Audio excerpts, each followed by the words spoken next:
Orsang bridge જર્જરિત બનતા કોંગ્રેસે અહીં પણ વિરોધ નોંધાવ્યો। ઓરસંગ નદી પરના બ્રિજમાં તિરાડ અને ખાડાને લઈને કોંગ્રેસે વિરોધ નોંધાવ્યો।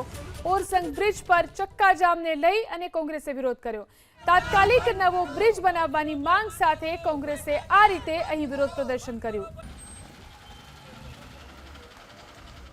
મારે એવું કહેવું છે સરકારશ્રીને, તંત્રને અને કલેક્ટરશ્રીને કે જો મુખ્યમંત્રી આવવાના હોય તો રાતોરાત રોડ બની જાય છે, તો આ તો જાહેર જનતા અને વિદ્યાર્થીઓ હોય, નોકરીએ જતા લોકો માટે છે, ખેડૂતોના રોજ દિવસની જીવન જિંદગી જીવનારા વ્યક્તિઓ બોડેલી ગામડામાંથી અવર જવર, તો લાખો લોકોની જો રોજિંદા અવર જવર હોય તો આ બ્રિજને એ લોકો કેમ આટલી હલકાઈમાં લે છે? જો ગઈકાલે જ આપ જાણ્યો હશે એમ કે ગંભીરા બ્રિજનો જે બનાવ બન્યો છે, તો એ દુર્ઘટના અહીં બોડેલી ખાતે ઓરસંગ બ્રિજમાં બને એની શું સરકાર અને તંત્ર રાહ જોઈ રહી છે?